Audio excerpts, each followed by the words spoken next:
Facebook. Eh bien, bonsoir Eroc, bonsoir Michel Rodrigue et bonsoir Fabrice qui m'accompagne ce soir pour relayer vos questions euh, dans ce Ribambule Live. Voilà, Michel qui nous salue.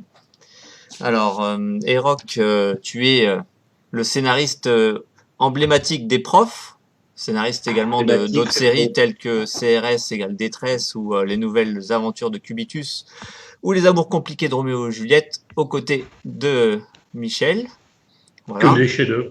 Ouais. Que des Michel que l'on chefs-d'œuvre. connaît pour son travail entre autres sur Clifton. Sibyl l'a fait Cartable. Et puis divers titres sur le rugby puisque Michel était un rugbyman émérite. Bah oui, avant le confinement. Donc bienvenue ce soir avec nous. Nous allons parler de votre nouvelle série Loser Jack. Voilà, qui vient de paraître il y a quelques jours. Donc, est-ce que voilà, Michel nous montre l'album. Alors, il me semble que à la base de cette série, c'est un personnage créé par Michel, voilà, qui l'a présenté à Eroc. Est-ce que tu peux nous en parler, Michel? Comment t'es venu cette idée de petit cow-boy loser? C'est-à-dire que régulièrement, tous les jours, grâce à mon cerveau génial, il m'arrive des centaines d'idées. Je dis ça en toute modestie, hein, simplement, c'est du constat. Et non, non, plus sérieusement, j'ai eu l'idée de ce personnage, je sais pas, j'avais envie de faire un western, et puis c'est vrai que avec Lucky Luke, Blueberry en réaliste, enfin, tout ce qui est BD, film, etc., pratiquement, on peut dire tout a été fait. Et puis quand on cherche dans les personnages emblématiques du Far West, le chasseur de primes a rarement été traité, si ce n'est un album de Lucky Luke. Et donc je me dis, tiens, c'est marrant. Et puis de partir sur un chasseur de primes foireux, quoi, qui n'a rien pour être chasseur de primes, que ce soit de côté physique ou même au niveau du caractère, enfin, il a rien, rien. Mais il veut être chasseur de primes. Et donc quand j'ai eu cette idée, bah, j'en ai parlé tout naturellement à Hérode, parce que ça fait maintenant quelques années qu'on travaille ensemble, et puis qu'on s'entend bien. Et voilà, et Gilles avait aussi, ça lui a plu, l'idée aussi de faire un western, qu'il n'avait jamais fait, je crois. Et voilà, puis c'est parti comme ça. Michel, il sait bien qu'il peut rien faire sans moi. Donc, je sais pas d'ailleurs quand tu m'as envoyé les dessins s'il était déjà chasseur de primes. C'est un petit bonhomme comme ça, un peu. Je sais pas si ça on l'a pas trouvé après. Oui, Donc, c'est possible, ouais. parce qu'on s'est posé plein de questions. On s'est dit est-ce qu'on le place vraiment. Je me souviens qu'au début, quand il a fait ses petits croquis, moi j'aimais bien avec le cheval. Il avait déjà l'idée de l'échelle sur le cheval sur le poney parce qu'il pouvait pas monter tout seul. Pendant un moment, on s'est demandé si on n'allait pas faire un chasseur de primes, mais en dehors du western. Par exemple, un chasseur de primes de science-fiction. Et j'avais dit à Michel, non, non, tant qu'à faire, faisons un vrai western. Donc après, effectivement, je crois que c'est moi qui ai trouvé le nom. Je sais plus comment c'est venu. Et Bah, puis, j'avais appelé Joe Lalouse, ça s'est et après. puis en brodant là-dessus, après c'est parti sur Loser Jack, quoi. Et puis, je m'y suis mis très vite, d'ailleurs. Tiens, on a paumé Fabrice. Je m'y suis mis très vite parce qu'en fait, j'ai fait une petite histoire d'intro de 5 pages pour présenter le personnage. Donc, dès les 5 premières pages, on voit qu'il vit dans la ferme avec sa maman, qu'elle le considère comme un loser, comme son père d'ailleurs. Donc, il est vachement soutenu déjà par sa famille. Et puis, on voit qu'il apporte des fleurs à Rita, la chanteuse du saloon, dont il est amoureux fou, et c'est ça qui va déclencher sa vocation de chasseur de primes, puisqu'il faut qu'il gagne de l'argent.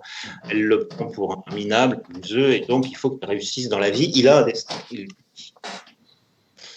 Donc, le western, c'était quand même un genre que vous vouliez aborder tous les deux et c'était l'occasion rêvée pour le faire. Ouais. C'est-à-dire que le western, c'est vrai qu'on a des grosses références quand même. Il y a Lucky Luke, effectivement. Dans le western humoristique, hein, parce que dans le western réaliste, il y en a un paquet. Mais dans le western humoristique, déjà, Lucky Luke, Les Tuniques Bleues, c'est quand même des gros morceaux. Donc il fallait, comme disait Michel, faire un personnage qui n'ait pas trop été utilisé. Chasseur de primes, c'était pas mal. Et puis, éviter de retomber dans tout ce qu'on a adoré quand on était gamin, quoi, aussi. Et on retrouve d'ailleurs dans l'album malgré tout tous les composants d'un western quoi. Et Le ouais, parce que croque-mort, le shérif, les bandits. Comment? Oui, là on est quasi obligé parce que c'est le petit monde emblématique du western. Toutes les villes de l'Ouest avaient leur croque-mort, l'épicier, le bar. La vie tournait autour de ces deux, trois pôles. Hein. Il y avait le shérif, le saloon et l'épicerie. Et puis Ouais, autour, c'était des fermiers, des garçons vachés qui venaient boire un coup le samedi quand ils avaient touché la paye. Quoi. Ouais. Je crois en Bretagne. Je suis content de retrouver des figures typiques. Et d'ailleurs, on en a parlé pour le tome 2. Ce qu'on va essayer, par contre, c'est indépendamment de ces figures typiques du western qu'on connaît tous et qu'on a mis dans le premier tome, on va essayer d'inventer des figures atypiques de western qu'on n'aura éventuellement pas déjà vues dans d'autres westerns dessinés. Voilà, on va essayer aussi de créer des nouveaux personnages. D'accord. Et d'ailleurs, en parlant de personnages, dans l'album, que ce soit sur les pages de garde ou à l'intérieur, on va dire que vous avez mis en scène les copains auteurs. Là, je les ai un petit peu listés dans ceux que j'ai reconnus, hein, Meister, Philippe Fenech, Hervé Richet, Rock, toi-même. Et puis après, les personnages qui ont vraiment... Enfin, je parle des affiches que l'on voit. Ouais. Mais après, dans les personnages, il y a Jean-Luc Garera et Bloz. Alors, il y en a qui sont quand même un peu vexés parce qu'ils ne sont pas sur les affiches. Donc, on va essayer de rectifier le tir parce que, évidemment, j'ai eu des plaintes de certains qui ne sont pas sur les affiches ou qui ne sont pas dans l'album.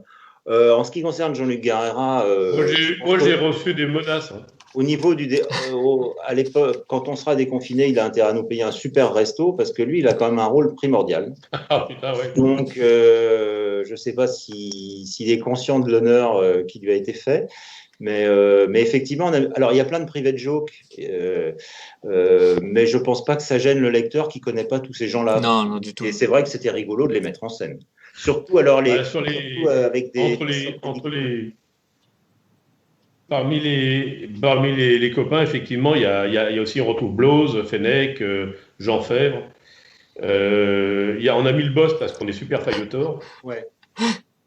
Et est-ce qu'il y a le poste contre Trump parce qu'il y a donc notre éditeur que nous adulons et le maire du village, enfin il se présente comme maire contre un ancien qui s'appelle Trompe et il arrive à battre Trompe. Heureusement qu'on ne s'est pas trompé nous aussi parce que franchement c'était avant qu'il se fasse éjecter. Donc là franchement je pense qu'on peut être augmenté maintenant. Et puis parmi les amis, il y en a un auquel aussi on fait allusion, c'est Neil Walden Black, qui est un super joueur de blues et de rock avec son groupe, qui joue un peu partout à travers l'Europe, à travers le monde, et qui est un ami, qui est un Texan, qui est marié à une Française, qui habite à 150 mètres de chez moi. Et j'invite tous les gens qui nous suivent à aller voir sur Internet ce qu'il fait, parce que c'est de la très bonne musique. Mets la musique, va mettre un extrait, ça nous fera une bande son. Ben oui, mais il est sur Spotify, YouTube, autres. Et t'es où Fabrice, on ne te voit plus? J'ai coupé ma caméra parce que je bois des coups. Il veut être discret. Ah, d'accord. Il se pochera dans cachette. Si je bois des coups. Voilà. Saloon, non, c'était ça l'idée. C'est ça. Allez, c'est pas grave. On va réactiver la caméra. À propos d'auteurs clin d'œil et de complices, il y a un certain Ronan Lefebvre qui fait le clown en ce moment dans les commentaires. Il vous passe le bonsoir. Est-ce que vous connaissez cette personne ? Alors, non seulement je la connais, mais j'ai déjà fait un gag où il est en scène. Donc, pour le tome 2 je savais bien qu'il ferait des histoires. Ouais, il aime beaucoup la poitrine dans le tome 2. Par contre, on le retrouvera dans le tome 2 parce que, comme on le disait, suite à la question de Nicolas, effectivement, il y a plein de copains qui nous ont dit « et moi, pourquoi je n'y suis pas ?» Donc, du coup, Sty, il s'y retrouve déjà, puis il va y en avoir d'autres. On a trop de copains et c'est un petit peu le désavantage. Quoi. Ouais, puis on a l'impression, enfin, c'est le constat qu'on se fait, c'est que Bambou, on a l'impression que c'est une grande famille en fait. Non, il y a des gens qu'on n'aime pas quand même. Hein. Mais oui, comme dans toutes les familles, mais malgré tout. Dans les familles, il y a toujours le cousin qu'on veut pas voir, mais non, dans l'ensemble, ça se passe bien. Ouais.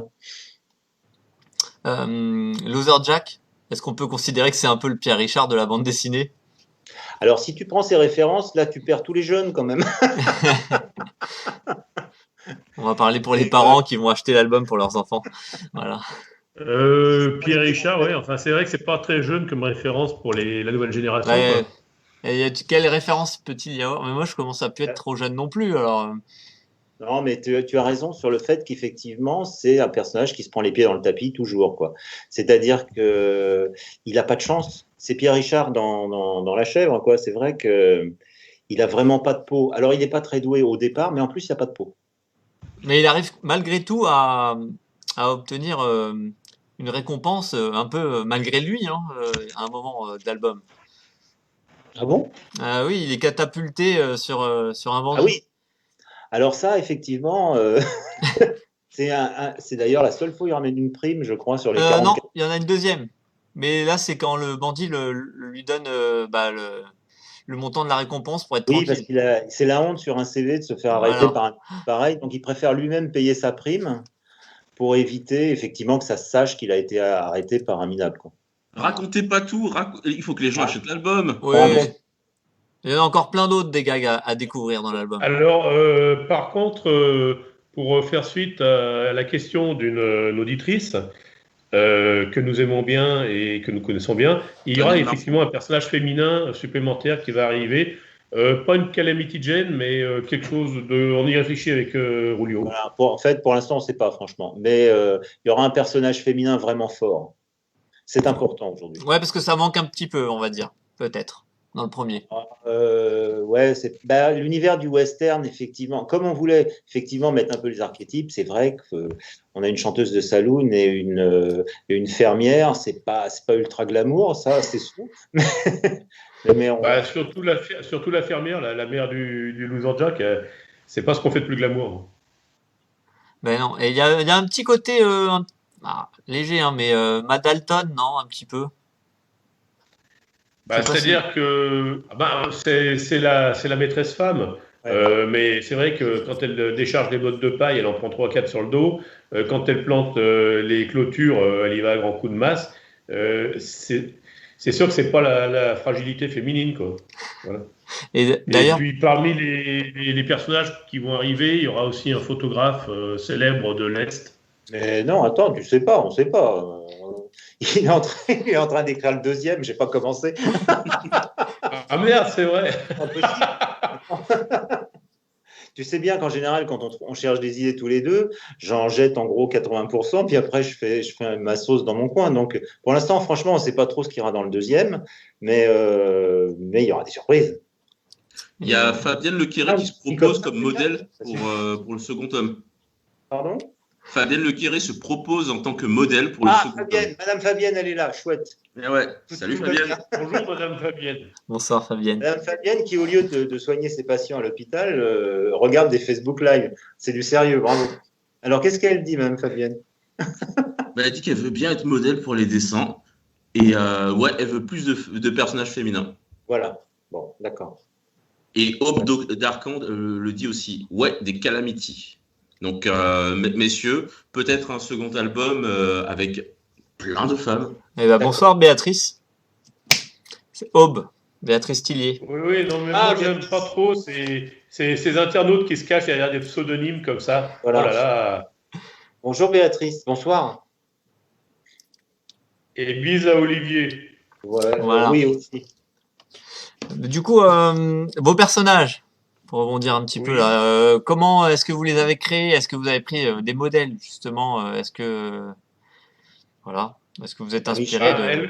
Il a caricaturé des gens, oui. Je pense que, indépendamment des copains, je pense qu'il t'a pris t'as caricaturé des gens que tu connais, non?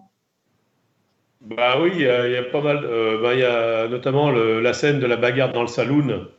Il y a pas mal de copains du rugby avec qui je joue le jeudi soir quand on n'est pas confiné. Voilà. Et puis je me suis amusé aussi à faire des clins d'œil. Il y a la grande image, la grande bagarre dans le saloon, où on peut retrouver des personnages comme Jim McClure ou les gars du ranch du triple 6 de chez Comanche. Des belles références. Ça aussi, ça va parler aux jeunes. Et si ça peut leur donner envie d'aller découvrir ces superbes séries. Ça pouvait leur donner envie. Des titres qui ne sont pas chez Bambou et Grand Angle. Ah mince, oui, c'est Ah, on n'a vrai. pas le droit d'en parler. Ouais. C'est la concurrence. Non, mais je m'étais amusé à faire des parodies de couverture. Et notamment, j'avais fait la parodie de Jusqu'au dernier, c'était devenu Jusqu'au fermier. Ah, pas mal. Yes.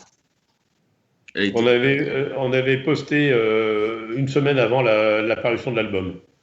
En plus, c'est corporate, là, Mm. pour Voilà, l'occasion. non, mais on est Mais obligé. après, moi, j'aime bien dessiner les personnes que je croise. Après, tout le monde n'est pas dessinable. Il faut vraiment, pour de la BD humoristique, des gens qui ont vraiment des tronches, quoi. Mm.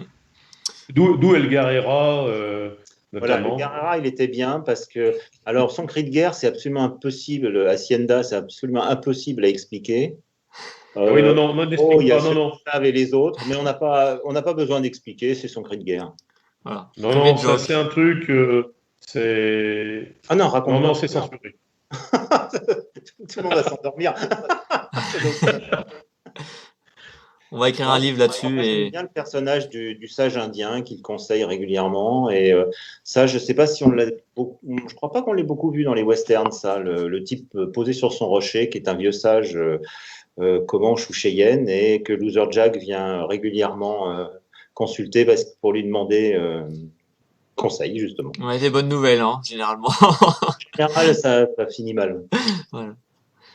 Et comment vous vous organisez justement pour créer une planche? Enfin, je sais que vous deux, vous êtes autant, enfin, vous avez été, enfin, Eroc, tu as été dessinateur, maintenant tu es scénariste exclusivement, si je me trompe. Quasiment. Mais Michel, lui, il est scénariste, autant scénariste que dessinateur. Alors, est-ce que ça aide dans votre façon de En travailler? fait, ce qu'on fait, c'est que moi, je cherche des idées de mon côté, Michel en cherche aussi. Donc, il m'envoie des fois des idées. Et après, je fais tout à ma sauce, quoi. C'est-à-dire, il y a je prends parfois un bout d'idée, et puis je vais rajouter quelque chose. Soit l'idée, elle fonctionne déjà d'elle-même, mais je la découpe à ma façon, parce que les scénarios, je les dessine. Donc après, j'envoie à Michel des scénarios dessinés rapidement, quoi, des storyboards. Et puis voilà. En général, c'est moi qui mets en forme, quoi. Voilà, que ce soit des idées de Michel ou les miennes, c'est moi qui mets en forme. Et puis, mais ça n'empêche pas qu'on échange, ouais, sur les idées. Ouais. Et En fait, ouais. les storyboards de Gilles sont déjà très, très expressifs. Il est très bon dans les expressions. Ben, il n'y a qu'à voir la série. Il y a une série qu'il fait tout seul que j'adore, qui est Raoul et Fernand. Un grand Il faut, succès. Ouais, il faut parler de Raoul et Fernand. Un grand succès d'estime. Et en fait, mais ça ne me bride absolument pas après, parce que je peux, au niveau des cadrages, des décors, etc., je fais un peu ce que je veux, quoi. Non, puis on n'a pas du tout le même style. C'est gênant quand ça pourrait être gênant si on avait un style proche. Moi, mes crobards ne ressemblent pas du tout, de toute façon, à ce que fera Michel après. Mais c'est vrai qu'il y a des dessinateurs parfois que ça peut gêner parce que ça peut ils ont l'impression que le boulot est déjà un peu mâché et qu'après ils savent pas trop quoi rajouter. Mais là, en l'occurrence, quand Michel m'envoie les pages, de toute façon, ça ne ressemble absolument pas à ce que j'ai envoyé. Donc ça me fait plaisir parce que du coup, je suis surpris par le résultat. C'est pas, il y a trop, on est trop différents au niveau du dessin de toute façon pour pour que ça puisse se ressembler. Justement, là, on vient de voir, je vais le remettre. Il y a ton storyboard, voilà. Oui, mais pourquoi nous on voit pas? Ah, mais ça, faut aller sur Facebook Live. Merde, faut que j'aille sur Facebook. Bon, alors j'y Eh vais. oui. Mais donc, du coup, on voit une planche avec El Garrera. Voilà. Ah ouais. Et donc, ça, voilà, c'est une belle façon de voir votre façon de Ah, travailler. mais oui, alors là, je vois effectivement ma tronche et ma planche. D'accord. Voilà. Et tu vas peut-être t'entendre en double aussi, en écho. Et je vais peut-être m'entendre en double et ça va être énervant. D'accord. Non, mais pour voir ce que vous voyez. Voilà. D'accord. Alors, en même temps, je vois un peu les commentaires. Effectivement, bon, il y a Sti qui balance sur Guerrera, c'est pas très très sympa, moi je trouve, hein. Ah, mais c'est parce Ouais. qu'il est jaloux, Steve. Il est jaloux. Non, mais c'est toujours ça. Ça c'est la jalousie. Et puis le Havrais est comme ça, le Havrais. Le Havrais est jaloux. Mais celui, enfin, il n'est pas Havrais, puisque lui, il est quand même de Lille. Le Lillois est jaloux aussi, de toute façon, c'est bien connu. Oui. Mais donc, on t'a peut-être coupé la parole. Excuse-nous, Nicolas. Ah non, du tout, du tout. On a repaumé Fabrice. Non, Non, non, mais non. On perd juste je l'image vois avec Fabrice. Mais sinon, Sty a certes des défauts, mais il reconnaît une certaine originalité capillaire du côté de Erock. Non, mais c'est parce qu'il est chaud. Là, C'est c'est pas pas le une côté chaud. originalité. Là, c'est un peu délicat en la présence de Michel, mais je sais que Sty est jaloux de mon exubérance capillaire.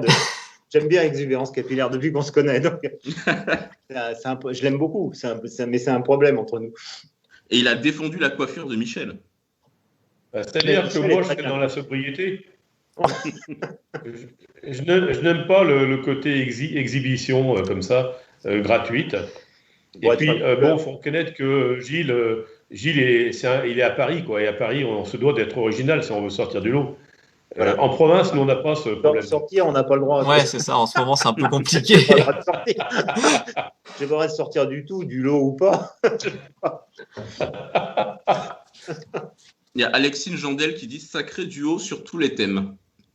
Sur tous les thèmes. Ouais. Et alors, il y a une personne dont on n'a pas parlé qui est très importante sur cet album. Coloriste. C'est Michael Olivier qui a fait les couleurs. Absolument. Elles sont et qui est un excellent coloriste. Alors, il est notamment, en plus, un très bon dessinateur. Il était l'assistant de Coyote pendant plusieurs années. Et comme il a ce côté dessinateur aussi, il a un vrai sens de la couleur. Et il a amené, je trouve, un vrai plus dans l'album. Parce que je pense qu'il a surtout fait, pour en avoir un peu parlé avec lui, d'ailleurs, je pense pas, donc c'est ce qu'il m'avait dit, il a beaucoup fait de couleurs d'albums réalistes. Et là, du coup, il se met au gros nez et il apporte quelque chose un peu du coloriste réaliste au gros nez. Et c'est super intéressant parce que je trouve que ça fait vraiment un style original. On voit qu'il n'a pas vraiment l'habitude de faire du dessin humoristique, de mettre en couleur du dessin humoristique, et il le fait presque comme s'il mettait en couleur un dessin réaliste. Et ça fait un truc assez nouveau, je trouve. Et est-ce qu'il avait des indications couleurs ou est-ce qu'il a eu carte blanche? Oh, je crois pas que Michel donné, non? Non, il avait des indications couleurs pour des ambiances, etc. Mais ensuite, après, moi, je lui fais entièrement confiance. Donc, c'était à lui de nous surprendre et de proposer des choses aussi. Par exemple, les couleurs du personnage principal, de Loser Jack, les couleurs du costume, n'étaient pas tellement définies. On a fait plusieurs essais. Et voilà. Il fallait faire attention parce qu'après, on est vite dans les couleurs Lucky Luke, la chemise jaune, etc. Le foulard rouge, donc il fallait faire attention à ça. Pareil pour le cheval, Big Belly, et qu'on ne se retrouve pas dans les couleurs de Jolly Jumper. C'est pas évident, hein. On croit que c'est facile comme ça, mais lorsqu'il y a une grosse référence comme ça derrière. C'est un vrai métier, quoi. C'est ça que tu veux dire. Oui, c'est un vrai métier, voilà. Il y a Olivier Brazao qui dit que votre duo, c'est un peu tif et tondu. Ouais, Brazao. Mais je ne connais pas cette personne et donc je ne vois pas pourquoi on répondra à sa question. Olivier, comment vous dites? Brazao. Olivier, comment? Brazzaville. Je ne pas.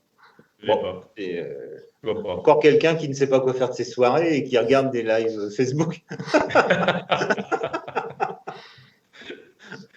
On parlait tout à l'heure de western qui avait déjà été pas mal fait dans des styles plus réalistes, mais en jeunesse, on peut pas passer à côté de Kid Lucky.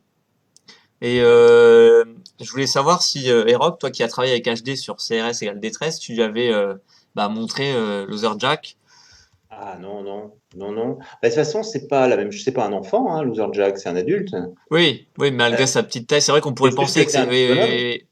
Mais Alors, c'est quand même de la BD jeunesse. C'est ce que je voulais savoir. Je n'ai jamais lu Kid Lucky, donc je sais que c'est le petit Lucky Luke, mais je ne l'ai jamais lu. Donc Moi, j'avais lu moi, de mon côté Kid Lucky parce qu'il avait été créé par Jean Léturgie avec Michel Janvier et Xavier Fauche. Et j'avais lu ces albums-là à ce moment-là. Et là, comme dit Gilles, Loser Jack, lui, c'est pas un enfant, c'est entre l'ado et l'adulte. On ne sait pas bien quel âge il a, en fait. Il y a un côté un peu mal défini, c'est un peu comme Tintin, quoi. Il peut avoir aussi bien 18 ans que 35, finalement, parce que on imagine que c'est un pauvre gars qui vit chez sa maman et il peut vivre chez sa maman depuis longtemps. Donc, Oui, il n'a pas d'âge, voilà, c'est pas trop. Ouais. Ça peut donner l'occasion de faire un gag sur son anniversaire, éventuellement. Ouais, ou on va faire Kid Loser Jack. Voilà, ça c'est un bon créneau. Bon, Le après, il prochain peut se album. faire piquer des affaires par Kid Lucky, hein. Il aura Ouais. pas de mal, hein, d'ailleurs. Non, mais Loser Jack, c'est une sorte d'adulte mal défini, une sorte d'adolescent, on va dire, hein, Mm. pour prendre un terme d'aujourd'hui. Et comme dit Gilles, il vit chez sa maman, il est encore sous l'emprise de sa mère, qui a une forte personnalité. Et quand il tombe amoureux de la chanteuse du saloon, ça lui donne l'envie justement de couper le cordon ombilical et puis de voler de ses propres ailes. Bon, sauf qu'il revient régulièrement à la ferme parce qu'il faut acheter du vermifuge pour les poules. Donc bon. Ouais, parce que son rôle le plus important, c'est quand même d'acheter du vermifuge pour les poules. Et régulièrement, évidemment, sa mère lui explique que, en gros, le seul truc qu'il fait à peu près bien, c'est d'aller acheter du vermifuge pour les poules, quoi. Mais il ne faut pas qu'il vise plus haut que ça, quoi. Quand il oublie pas. Parce que je crois qu'il y a un gag où, justement, il oublie, il avait d'autres choses à faire. Mais par rapport à Kid Lucky, c'était pas par rapport à son âge que je voulais en parler, c'était plus par rapport à, c'est une BD jeunesse, en fait, c'est surtout ça. Ouais. Voilà. Ouais, Ça. ouais. Bah, là, en fait, je pense que c'est vraiment, on l'a fait dans l'esprit BD jeunesse. Je pense que ça peut éventuellement faire rigoler des adultes aussi. C'est toujours la difficulté, hein, quand on nous dit, quand on parle de BD tout public, c'est vrai que c'est toujours difficile de définir. Alors moi, je pense que c'est à peu près ce que j'essaie de faire, c'est-à-dire que ce soit accessible. Enfin, c'est plus accessible, par exemple, par des plus jeunes que les profs qui parlent parfois de sujets qui peuvent pas du tout concerner les gamins. Mais là, je pense que oui, pour les enfants, alors je sais pas à partir de quel âge, mais 8-9 ans, ça peut les faire rigoler. Et puis il y a peut-être des choses qu'ils vont pas comprendre et qui feront peut-être plus rigoler les plus grands et les adultes. Mais c'est vraiment, oui, moi, enfin, notre idée, c'est d'être faire vraiment une BD jeunesse, oui. D'accord. Ouais, c'est-à-dire que c'est classé comme BD jeunesse, mais c'est, comme dit Gilles, une BD tout public, dans le sens où sur nos gags, il y a plusieurs niveaux de lecture aussi. Euh, Effectivement, lorsqu'on parle des élections entre le maire, les deux candidats à la mairie de Pistol Rock, on fait allusion à Trump, ça parle plus aux adultes qu'aux petits. Et il y a plusieurs niveaux de lecture, et même dans le dessin, je m'attache des fois à mettre des détails derrière-plan qui, des fois, parleront beaucoup plus aux adultes qu'aux enfants, et vice-versa. Il y a quand même un gars où va se baigner nu avec Rita la chanteuse, et là, celui-ci, j'étais étonné qu'il passe. Mais bon, ça peut. Ouais, mais on est chez Bambou, donc on est super cool. Mais d'ailleurs, en Ouais, plus, on il me peut semble que regarder c'est la toi télé. qui finis cette planche, hein. C'est toi qui Non. apparaît à la fin de, enfin, c'est ta représentation dans la bande dessinée qui termine Oui, mais dans je la me dernière suis très case. raté. Alors, je suis extrêmement raté. Michel est mauvais en caricature, en fait. Je l'ai découvert à cette Ouais, occasion. c'est ça. En fait, Sur les autres, ça va. pour toutes les caricatures, j'ai demandé de l'aide aux copains comme Stédo, Maester, parce que je suis une vraie bille en caricature. Ouais. Mais Et là, par mais exemple, faut on pas le voit dire, sinon je vais la tirer de chez Bambou. personne, effectivement, c'est vraiment raté, quoi. Bon, Ah, Michel, il y a du travail à faire sur la caricature des Rock pour le prochain tome, hein. Il y a Fabienne Le Quiré qui dit que Malo, 8 ans, a reconnu Trump. Donc, Ah, bah, voilà. bravo à Malo. En même temps, on en a entendu Ah, parler bravo. pas mal dans l'actualité, donc je pense que les enfants aussi Mais connaissent. Fabrice, il y a que Fabienne qui est là ou il y a d'autres gens? Il y a Dominique Fusina qui dit que page 19, avec le coyote, on imagine pas mal de choses. L'avant-dernière case. Effectivement, là, c'est pas forcément pour enfants. Mais comme on voit rien, on sait Voilà. pas vraiment ce qui s'est passé. C'est-à-dire qu'on tenait à avoir aussi une note protection de l'environnement et un message pour la préservation de la nature et de la planète. Et des coyotes, notamment. D'où ce gag avec le coyote. Voilà. Est-ce Ça que te laisse sans quoi? Je vois bien. Ah, il y a Christophe Stunz, qui est un connaisseur, qui dit: Moi, j'aimais bien les amours compliqués de Roméo et Juliette. Ah, et Les ben, deux mêmes auteurs, mais chance vous pour qu'ils aussi. reviennent. parce que ça, c'était bien. Alors, on a fait un timide retour en février pour la Saint-Valentin. Je dis timide parce que ça n'a pas été couronné d'un très grand succès, mais on a fait une intégrale des deux albums avec des bonus et tout, et qui est très chouette et qui doit se trouver encore, je pense. Oui. On fait l'album de 90 pages qui reprend les 2 tomes de Roméo et Juliette parus avant. Je vais mettre le lien en commentaire. Voilà. En fait, il n'est pas sorti à la bonne période, malheureusement, avec le confinement. En Ça fait, n'a pas voilà, aidé. En fait, il est voilà. sorti dans le Et monde. en fait, c'est une BD qui est très particulière parce que d'abord, on l'aime beaucoup avec Gilles. On s'est bien marré à le faire. Je sais que chez Bambou, ils ont un coup de cœur pour cette BD. Parce que quand ils ont proposé il y a 2 ans de faire l'intégrale pour l'année sortie en février 2020, on s'est posé la question, on a dit pourquoi une intégrale avec 2 albums? Ça nous a fait rire. Et puis chez Bambou, on nous a dit, bah, nous on aime bien. Ah bon, d'accord. Voilà. Et donc, Ça fait un beau comme bouquin. c'est Bambou, voilà, donc en général, quand le boss il dit quelque chose, nous on dit rien. Hein. Oui, Et Voilà. le boss a bon goût. mais oui. Ah, mais le boss a très bon goût. Oh là là, la preuve, c'est qu'on y est. Ouais. Et donc, et ce qu'il faut dire, c'est que cette BD, Les Amours compliqués de Roméo et Juliette, lorsque le tome 1 est sorti, il y avait eu un bug, je ne sais plus ce qui s'était passé. Et puis ensuite, on a quand même eu plusieurs prix, dont le Grand Prix du journal de Mickey, ce qui fait qu'on a eu pendant 1 an et demi parution dans le journal de Mickey. Et puis voilà. Et puis je ne sais pas pourquoi, alors que ça plaît beaucoup, le public n'avait pas accroché à ce moment-là. Mais bon, ça fait partie du métier, Ça se quoi. prend pas. Et il reste vrai. 3 jours pour l'acquérir avant la Saint-Valentin. Donc, Eh oui, voilà. Mhm. Voilà. Commandez à votre libraire avant confinement. Voilà. Vous Avant commandez l'intégrale de Roméo et Juliette, vous voyez. Voilà. On voit mieux. Et pour la Saint-Valentin, c'est un très beau cadeau. Moi, je le recommande. Hein. Surtout qu'à la fin, vous avez un bouquet de fleurs à offrir. Vous voyez, vous pouvez offrir un bouquet de fleurs. Oui. Attends, on voit que dalle, Michel. Voilà, là c'est bien. C'est un bouquet de fleurs à découper. Alors, l'avantage du bouquet de fleurs à découper, c'est que ça ne fane pas, ça sent pas mauvais, et vous pouvez le garder longtemps. Et puis au dos, vous pouvez marquer la liste des courses. c'est pas très pratique pour plier, mais bon, pourquoi pas. Non, et puis Ça, vous avez des bonus d'exception, vous voyez. Voilà, Ah, alors, par effectivement, exemple, à l'époque, on n'avait absolument aucune dignité.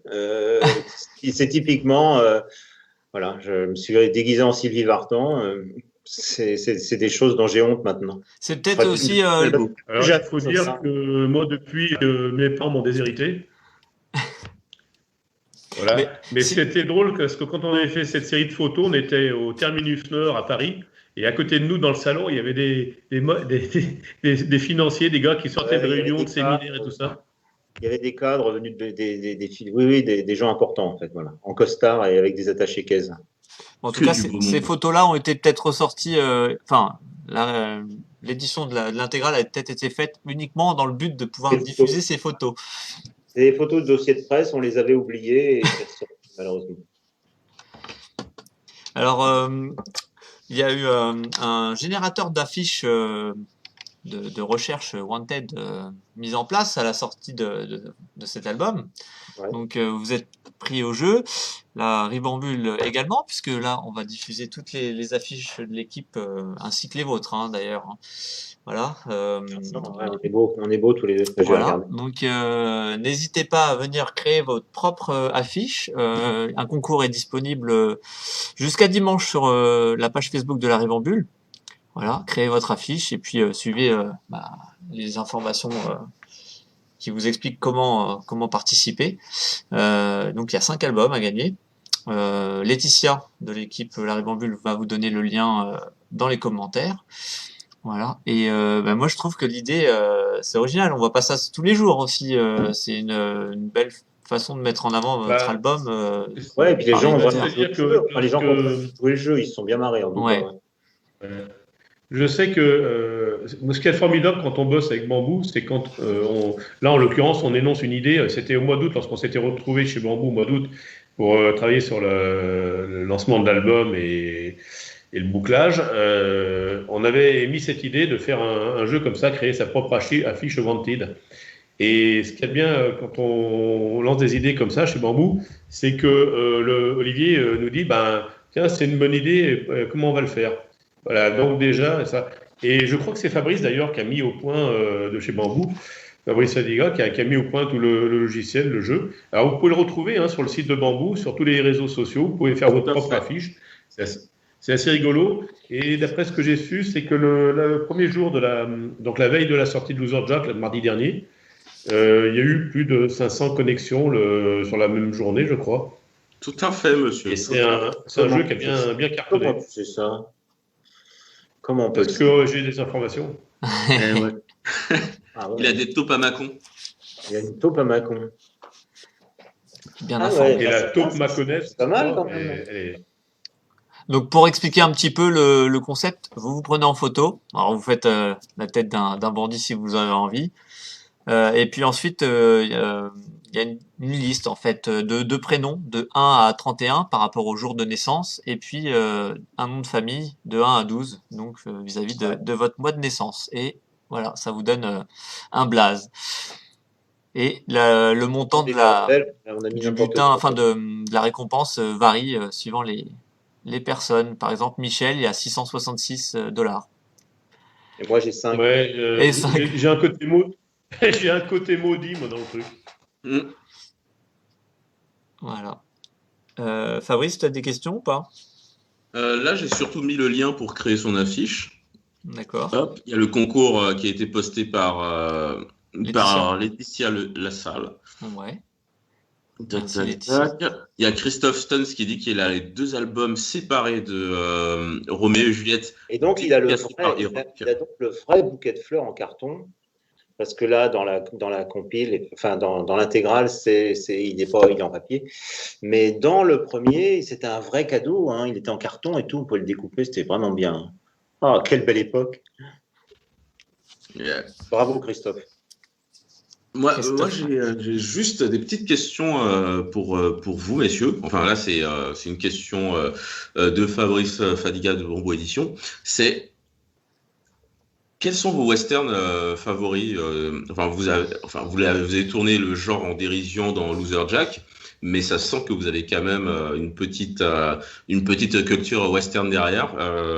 Qu'est-ce que vous aviez en tête lorsque vous avez quand vous faisiez vos petites réunions pour justement tourner tout ça en dérision? Tu parles de BD, de film, de quoi? Film, parce que BD, vous avez parlé des concurrents. Ouais, c'est vrai. Ah bah dans les films, moi, les westerns, j'en ai vu un paquet. Hein. En fait, j'ai vu. C'est vrai que les westerns, j'ai commencé par les Sergio Leone parce que c'est sorti quand j'étais gamin. Et j'ai vu les westerns américains après, quand j'étais étudiant. J'allais dans les cinémas, effectivement, qui passaient des cycles, John Ford, Howard Hawks, Raoul Walsh. Alors ça aussi, ça parle aux jeunes. Et en fait, je me suis fait une culture du western un peu à rebours. C'est-à-dire que j'ai d'abord vu les films des années 60 italiens, que j'adore d'ailleurs. Et puis après, je suis un petit peu remonté jusqu'à Errol Flynn, enfin dans les années 30 et tout. Donc des westerns, j'en ai quand même vu un paquet. Hein. Je suis super fan, vraiment. Et toi, Michel? Alors moi, de mon côté, c'est un peu. C'est vrai que j'ai tout ce qui est, comme dit Gilles, les John Ford, Raoul Walsh, etc., sont des bonnes références. Il y a La Horde Sauvage aussi, qui est un western un peu atypique, mais que j'aime beaucoup, de Peckinpah, ouais. Et il y en avait un qui m'avait marqué quand j'étais gamin, c'était Le Dernier des Géants. Je crois que c'est le dernier western qu'avait tourné John Wayne. Et on voyait arriver dans la ville des voitures. Et il y avait des voitures, il y avait un tramway aussi, si je me rappelle bien.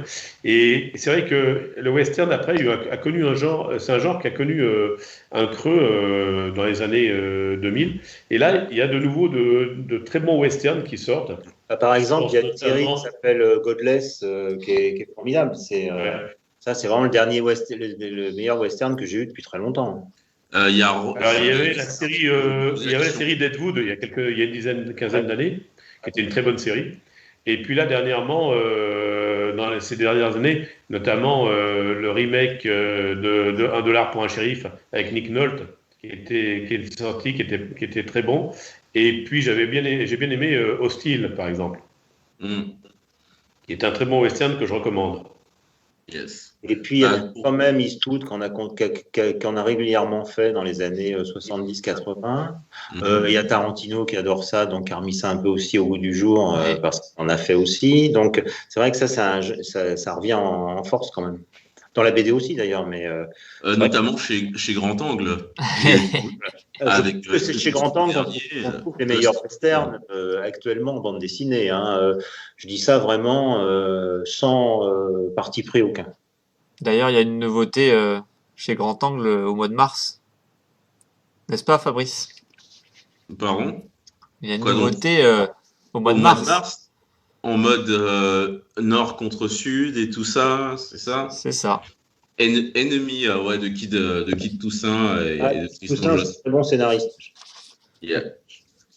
Il est cool. Et Tristan Josse a réussi à faire du chara design, mais complètement dingue. Tous les personnages sont reconnaissables. Si on devait pitcher, désolé Michel et Gilles, je vais juste pitcher un peu Ennemi. Ce serait un mix entre les 12 salopards et peut-être les tuniques bleues. C'est plutôt sympa. Donc on se retrouve avec un commando de bras cassés / salopards qui vont dans une mission suicide pour choper un sudiste qui fout un peu le boxon. D'accord, Voilà. super, on le lira. Mais j'avais lu quelques pages la dernière fois que je suis passé chez Bambou. Et effectivement, tu vois, c'est vrai que c'est un mixte entre les 12 salopards et les 7 mercenaires. Et d'ailleurs, je sais qu'ils avaient hésité sur le titre en appelant ça les 12 mercenaires, les 19 mercenaires salopards. Voilà. Et puis ils trouvaient que ça faisait un trop grand titre, les 19 salopards mercenaires. Donc ils se sont dit, on va peut-être en mettre moins, puis c'est difficile à dessiner dans toutes les cases, quoi. Et ils l'ont fait en un mot. Ennemi. Ouais. Voilà. Il y a Alexine Jandel qui dit que Deadwood était excellent. Et effectivement, belle série. C'était une belle série. Et puis il y a eu un film pour clôturer la série qui est sorti il y a pas très longtemps de ça. Il y a 12 ans, ouais. Voilà. Mais c'est vrai que sur Loser Jack, on reste quand même dans on est obligé, on est obligé. L'inconscient collectif fait que il y a quand même des poncifs au niveau des décors, des personnages, On est dans le western américain. Emblématiques.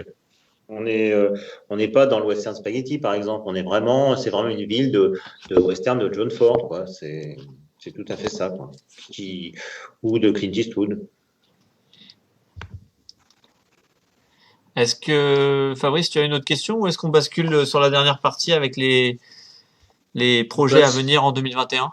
Basculer donc le temps qu'on en ait d'autres. Parce qu'il y a Stick qui en balance quelques-unes, mais en gros, Michel... il y a 5 personnes. Non, il y en a plus, mais il y a des timides, visiblement. Ah, d'accord. Du coup, qui commence? Michel, Eroc? Michel. Eroc, il a une actualité qui est monstrueuse. Hein, il n'arrête pas d'écrire. Non, mais vas-y, c'est tes projets. Non, moi, les projets 2021, c'est. Il y a déjà la sortie de Loser Jack parce que tu dis que. Tu dois repeindre ton plafond, refaire un peu de plomberie. Ouais. Mais c'est surtout pour la promo de Loser Jack, il va y avoir une série de dédicaces qui vont se faire. Alors, on se partage un peu le pays avec Gilles parce que en ce moment, entre les confinements, les couvre-feux et tout ça, c'est pas très simple pour les dédicaces. Pour ma part, je vais faire pas mal de librairies dans la région Rhône-Alpes, Auvergne, avant de réattaquer les festivals le plus tôt possible, j'espère. Les premiers seraient en avril à Bois-Colombes, puis ensuite Montreuil-Belay, Roquebrune-sur-Argence, etc. Mais déjà, il y a une tournée de 3 ou 4 dates fin mars avec les Arts Frontières, qui sont trois librairies dans ma région. Donc, ça sera Ferney-Voltaire, et Bellegarde, c'est Annemasse, etc. Je ne sais plus où encore. Enfin bon, voilà, tout ça, de toute façon, on le communiquera sur la page Bambou, sur nos réseaux, sur nos pages perso. Voilà, et puis dans quelques jours, je vais démarrer le 2e Loser Jack pour l'année prochaine. Voilà, et là, je viens de terminer un album qui va sortir en 2021, mais là je n'ai pas encore la date parce que nous sommes tributaires des ouvertures de musées et je viens d'écrire un scénario qui est la biographie de Louis de Funès. Et le dessin est partagé entre Serge Carrère, qui fait les Holoden, et Michael Olivier, donc justement, qui a fait les couleurs sur Loser Jack, et qui a fait l'ancrage des crayonnés de Serge Carrère, et qui a fait la mise en couleur. Et cet album nous avait été demandé par la famille, les enfants, et le musée Louis de Funès à Saint-Raphaël. Donc l'album devrait sortir pour la réouverture des musées, on pense au plus tôt, on espère, pour Pâques. D'accord. Et ce sera édité chez qui? Alors, c'est une maison d'édition indépendante, Réclame, et RAYCLAME, et donc qui a travaillé en collaboration avec le musée. On a travaillé en collaboration avec le musée et Olivier de Funès, un des deux fils de Louis de Funès. Mais résumé sur un album de BD, la carrière d'un monsieur comme Louis de Funès, ça a été une gageure parce que ce monsieur a fait énormément de choses avant qu'on ne le connaisse vraiment au cinéma. Il a commencé à gagner sa vie à l'âge de 15-16 ans en faisant plein de petits boulots. Et puis ensuite, il a fait beaucoup de théâtre, de piano-bar d'abord, il jouait notamment pendant la Première Guerre mondiale. Il avait été réformé à cause de sa constitution un peu chétive. Et donc, pour gagner sa vie, il jouait dans les piano-bars de 5h du soir à 5h, 6h du matin. Et quand les soldats allemands étaient un peu bourrés, ils s'amusaient à jouer des airs très patriotiques. Entre autres. Voilà, donc voilà, raconter toute cette histoire au niveau scénario, c'était très intéressant. J'ai eu accès à énormément de documentation et c'était très intéressant, mais condenser tout ça sur un album BD, c'est pas très évident. Donc effectivement, on a dû faire quelques impasses et j'espère que l'album plaira. D'accord. Eh bien, on va suivre la réouverture des musées pour découvrir ton album. On en parlera du côté de Bambou, je pense. C'est moi qui cause? Oui. Je pense, non, à moins que Michel à moins que Michel ait autre chose comme actu. Comme Michel, c'est pareil, ouais, j'attends que les festivals reprennent parce que là, alors moi je dédicace, je vais faire une petite pub là pour eux, je dédicace à la librairie Pulps qui est rue d'Anne dans le 5e arrondissement de Paris le 20 février. Donc Loser Jack entre autres et mes autres albums. Donc ça, a priori, ça devrait avoir lieu, à moins qu'on soit confiné d'ici là. Après, tout ce qui est festival de BD, mars-avril, j'y crois pas trop, mais effectivement, c'est normal que les gens qui organisent ces salons sont obligés d'inviter du monde et de faire comme si tout allait bien se passer. Donc, a priori, j'en ai quelques-uns, des salons à venir en mars, en avril et plus tard. Sinon, au niveau BD, le deuxième Loser Jack, avec le petit style là, qui est présent, on va attaquer le prof 23, 24. Ah, ça y est, c'est affreux. Donc là, on attend que notre ami Simon termine. Simon Liturgie, donc qui est en train de dessiner un Spoon and White, puisque Spoon and White va être réédité chez Bambou. Donc à nouveau. Avec son papa Jean Liturgie. Donc, quand Simon a terminé son Spoon and White, il attaque le prochain prof. J'ai une BD qui vient de commencer avec, mais ça je peux pas trop en parler parce que on n'a rien à montrer, pas de planche, etc. Mais je commence une BD avec Arnaud Poitvin qui sortira là pas en 2021, sans doute en 2022. D'accord. On aura peut-être l'occasion d'en parler la semaine prochaine parce que c'est notre invité la semaine prochaine. C'est vrai. Bon, je suis ravi de travailler avec lui parce que c'est un dessinateur que j'adore. Et j'adore sa série spectaculaire, même si je peux pas en parler parce que c'est la concurrence. Ouais, mais c'est noté que tu en as parlé. Comment? C'est noté que tu en as parlé quand même. Mince. Donc je pipe et puis sinon, j'ai quasiment terminé au niveau des scénarios le prochain Boulard que je fais avec Stédo. Voilà. Pour laquelle on va montrer la couverture et les 3 planches. Donc là, parce que Boulard, lui, ça évolue sa vie. Enfin, depuis le premier album, il se passe des trucs. Donc là, il est en mode couple, c'est-à-dire qu'il s'installe avec sa copine. Et voilà, il quitte sa famille et on va le voir vivre une vie à deux tumultueuse. On va dire ça comme ça. C'est ce qu'on a, ouais. A priori, ça a l'air d'être ouais, pas aussi joli que ce qu'elle aimerait Chloé. Ah non, mais ça, ils sont très amoureux quand même. C'est beau. C'est sûr que sur la couverture donne pas très envie. Amis jeunes, ne vous basez pas sur cette couverture. Cette couverture, c'est un gag. Non, en fait, l'idée, c'est un petit peu ce qu'on avait fait avec Stédo pour les vacances. Le précédent, c'était en vacances. Et en fait, c'est pratiquement une grande histoire, une histoire longue, mais qu'on découpe par gag. Donc, à chaque page, il y a un gag, mais en gros, on raconte une histoire. Là, c'est vraiment l'installation, les engueulades, éventuellement, séparation, etc. À chaque fois, on a une page gag, mais ça forme un tout. Ça forme une histoire complète quasiment, quoi.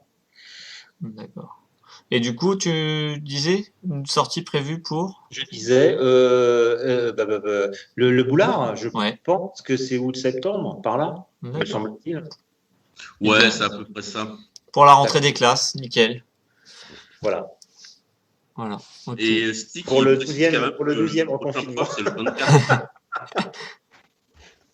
Sti?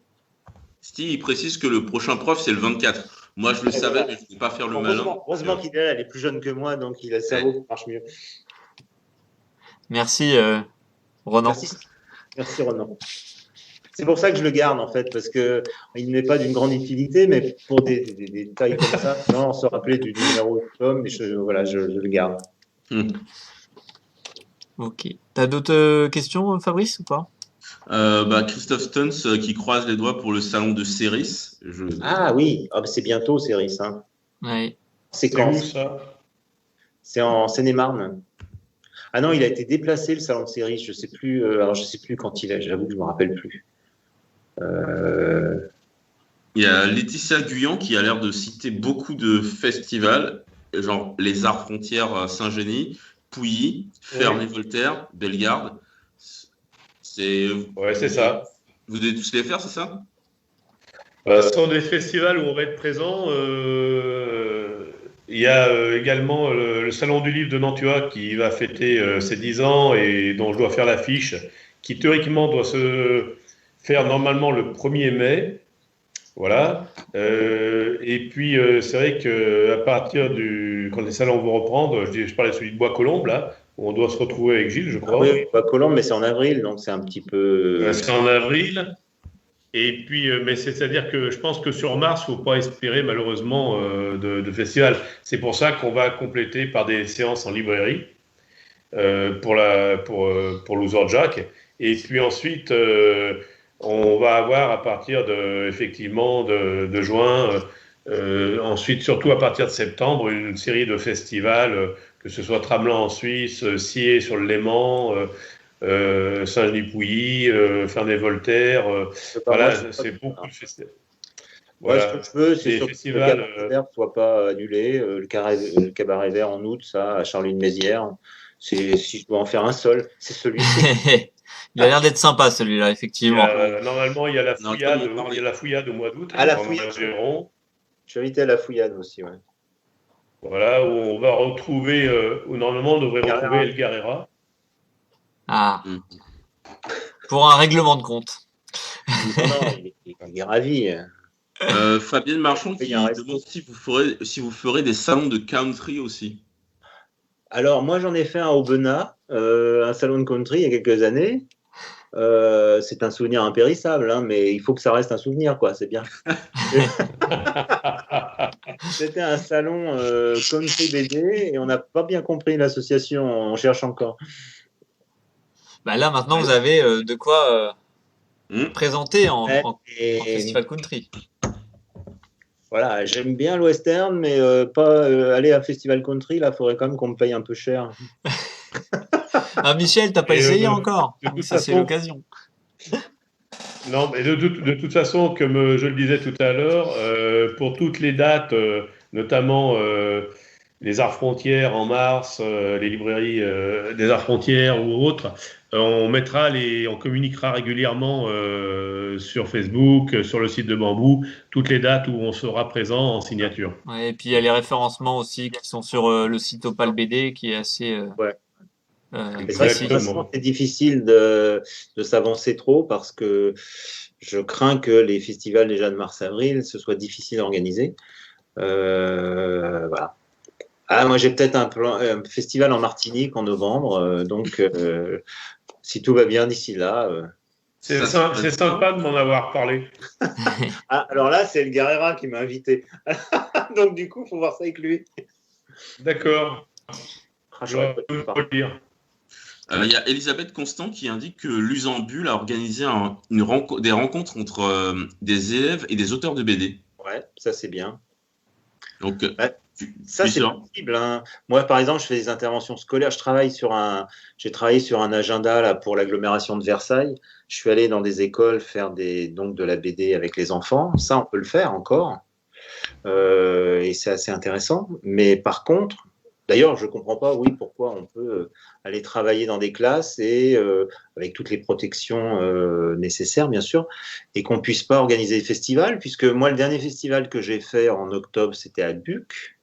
Et franchement, on était à Pita. Alors, c'était pas très très fun, mais ils avaient fait tout ce qu'il fallait, c'est-à-dire que tout le monde était masqué, on avait des plexiglas, etc. devant les tables, et tout s'est bien passé. Donc, ouais. Après, bon, c'est vrai que c'est pas à moi de décider ça, mais je pense que ça peut s'organiser si on suit vraiment les règles sanitaires là du moment. Hein. Ça pourrait s'organiser. Bah moi, la dernière fois que j'ai fait des animations scolaires, c'était dans le cadre du festival de Aigle en Suisse, c'était au mois de début décembre. Et comme le festival n'avait pas pu se dérouler, du coup, pour montrer qu'ils étaient bien présents encore, on avait tout de même organisé des rencontres avec les écoles et donc avec d'autres dessinateurs. Il y avait Kaya, Berchi notamment. Et ça, c'est encore, comme dit Gilles, des choses qu'on peut faire, heureusement. Donc, c'est vrai que pour la promotion de Loser Jack et rencontrer le public pour Loser Jack, il nous reste les librairies en attendant de pouvoir retrouver les festivals. Voilà. On espère que tout. Heureusement que les libraires sont là. Voilà. Oui, il y a pas mal de séances de dédicaces en librairie ou alors on va dire, à distance en fait. On lance un appel à Karen qui s'occupe de ça chez Bambou. On lui a déjà lancé l'appel. Effectivement, on est tous les deux prêts à aller en librairie. Encore faut-il qu'elle trouve des libraires qui soient prêts à nous accueillir. Mais moi, ça me pose aucun problème. Bon, autant l'un comme l'autre qu'on reste dans notre coin, dans notre région, parce que ça nous évite de nous balader, parce que moi j'adore me balader, mais de toute façon on peut pas aller boire un coup dans un café, on peut pas aller au resto. Donc, moi qui adore me balader partout en France dans les salons, parce que ça me fait découvrir des endroits que je connais pas, je reconnais qu'en ce moment j'ai moins envie de me balader, parce que si c'est pour me retrouver devant mon plateau repas dans ma chambre, c'est un peu tristoun, quoi. Alors moi, je peux déjà vous dire que le 25 mars, je serai le soir au BD Club de Ferney-Voltaire. Voilà. Que le 26 mars, il y aura des dédicaces et des interventions scolaires à Ferney-Voltaire. Que le 27 mars, le samedi, donc, ce sera toujours là, c'est Librairie Les Arts Frontières. Voilà, donc je précise, je vous donne les dates, mais je vous les redonnerai sur Facebook et sur le site Bambou, etc., etc. Puis les Arts Frontières va communiquer aussi. Voilà, donc il y aura Bellegarde, et puis je ne sais plus le nom de l'autre librairie, mais si quelqu'un écoute, il peut peut-être nous donner l'info. Voilà. Ok. Moi, je vous invite. Dans les commentaires, il y a pas mal de monde qui se languissent. Les gens se languissent de vous, les gars. Ah, mais nous, pareil. Mais nous, pareil. Encore plus. Ouais. Je sais que Madame Fabienne, elle se languit. Alors, Madame Fabienne, il faut venir me voir chez Pulps. Le vin. L'invitation est lancée. Ça fait longtemps qu'on ne s'est pas vu. Non, c'est une super fan, Madame Fabienne. Elle est adorable. Et c'est vrai que je sais que ça lui manque, les salons aussi et tout ça. Pareil pour l'édition. C'est vrai que depuis depuis le mois d'octobre, depuis les derniers salons, on a pas mal de lecteurs qui envoient des messages pour savoir quand est-ce qu'on reviendra, quand est-ce qu'on aura un nouveau planning, etc. etc. Mais malheureusement, comme on le disait tout à l'heure, c'est un peu difficile à gérer puisqu'on avance un peu comme tout le monde d'ailleurs. Dans tous les métiers en ce moment, on avance un peu à l'aveugle, quoi. On peut très très mal prévoir les prochaines dates.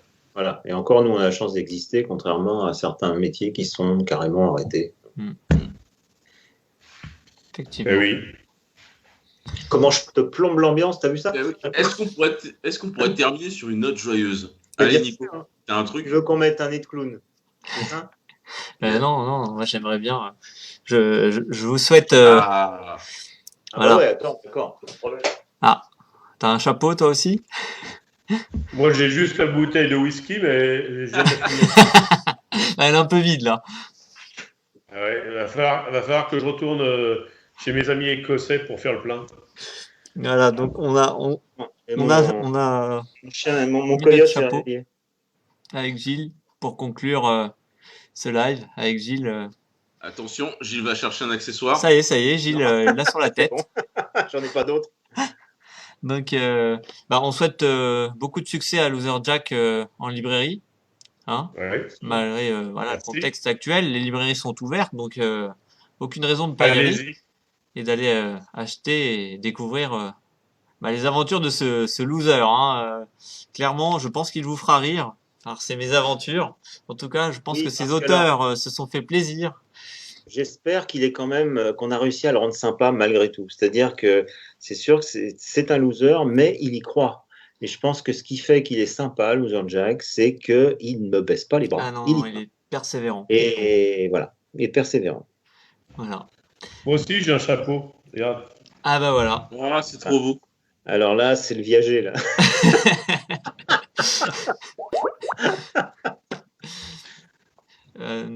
Du coup, Ma vie. Ah bah oui, effectivement.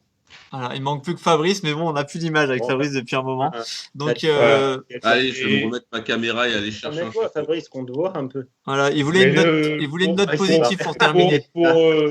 Pour finir, effectivement, les premiers retours qu'on a sur les lecteurs qui ont découvert Loser Jack, c'est que tout le monde aime bien, heureusement, ça fait rire, ça amuse, et qu'ils trouvent le personnage attachant malgré ses déboires. Et je crois que ça, je pense qu'il y a ce petit côté français, on aime bien les losers. C'est vrai. Voilà, Fabrice est équipé. Ouais. C'est pas vraiment un chapeau de cowboy, mais on fait comme on peut. On va te pardonner. Bon, un petit souvenir. Ok. Yeah. Super. Je vais vous remercier de m'avoir accompagné ce soir pour ce live. Mais merci à toi. C'était fort sympathique. Merci à vous de nous Merci avoir bien. suivis, d'avoir posé vos questions. Et Mais puis la semaine prochaine, on va parler des spectaculaires du coup. J'ai oublié de jouer avec les bidules. Là. Ah voilà, oui. Gilles s'était entraîné avant le live. Ça m'a échappé. Voilà, Gilles s'était entraîné. Je me suis éclaté avec ça. Voilà. Voilà, la petite note Allez, positive. Rendez-vous à tout le monde pour les signatures, les librairies, les festivals et le tome 2 de Loser Jack en février prochain. Voilà. Et à la fin, en général, on danse avec un tutu. On signe et après, mais là, on non. danse avec un tutu. Ouais. On essaiera de préparer ça C'est pour un le petit prochain. peu d'intérêt à la chose quand même. C'est noté, ce sera mis sur le site de Bambou. Voilà. Donc, Voilà. n'hésitez pas à retrouver le live en replay sur notre page Facebook, La Rêve en Bulle, et puis sur notre chaîne YouTube. Et n'hésitez pas non plus à commenter. Et puis voilà. Et si jamais vous avez des questions, on pourra éventuellement les remonter aux auteurs. N'est-ce pas, Fabrice? Mais oui, mais tout à fait. Ah. Il y a Stéphanie Ferchal qui vous remercie pour ce live. Ronan aussi. Dominique Fusina qui dit qu'elle a déjà sa dédicace. Et tac. Fabienne qui remercie. Olivier Brazao qui vous fait des gros bisous. Ça fait un peu générique du Club Dorothée, mais voilà. Les gens qui ne se manifestaient pas durant le live vous font des bisous. Ils étaient là dans un coin du saloon. Et ils pensent très fort à vous. Et nous les saluons. On les remercie. On embrasse tout le monde et puis rendez-vous au gré des bulles dans des dédicaces. À la sortie de la ville pour se mesurer à nous. Eh bien, bonne soirée, messieurs. Bonne Et puis, soirée. au plaisir. Merci. Et au Salut. plaisir de vous retrouver en À festival. bientôt. Au revoir. Gros bisous. Salut.